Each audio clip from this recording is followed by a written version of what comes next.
Singapore, London, থাইল্যান্ডে আমার কোনো চিকিৎসা হবে না। আল্লাহ যদি আপনাদের দোয়ায় আমার প্রতি রহম করে, আমি যদি আপনাদের ভোটে এমপি হই, আমার চিকিৎসা এলাকায় হবে।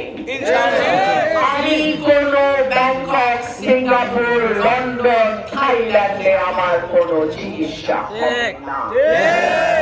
আমি যদি সরকারি হাসপাতালে চিকিৎসা নেই, অটোমেটিক আপনারা দেখবেন সবই মোটামুটি ঠিকঠাক চলবে। আমি আপনাদের কাছে 5টা বছর সময় চেয়ে নেই।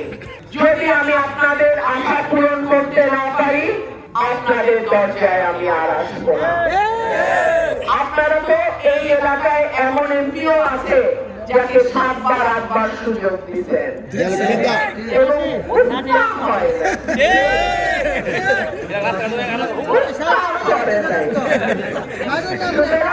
আপনাদের কাছে 5টা বছর আমি চেয়ে নিচ্ছি। যদি আমি না পারি, যদি আমি না করি, আপনারা আমাকে বাতিল করে দিয়ে।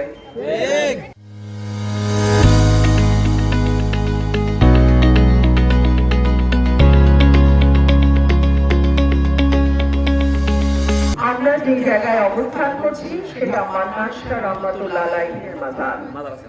গত 1.5 বছর বাংলাদেশের বিভিন্ন জায়গায় মাজারের উপর যে হামলা হয়েছে, কেউ কথা বলে নাই।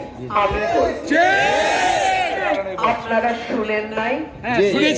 আপনারা তো শুনেছেন।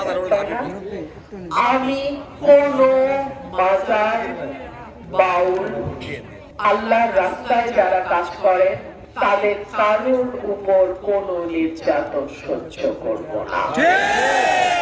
আমাদের এই এলাকা ব্রাহ্মণবাড়িয়া মাজারের এলাকা, বাউল গানের এলাকা, ওয়াজের এলাকা, কীর্তনের এলাকা। যার যেটা ভালো লাগে, যার ধর্ম বিশ্বাস মতে যেটা সে করতে চায়, সেটা যেন সে নিরাপদে, নির্বিঘ্নে, নিশ্চিন্তে করতে পারে। ইনশাআল্লাহ আল্লাহ যদি কবুল করেন, আমি সেইটার গ্যারান্টি দিই।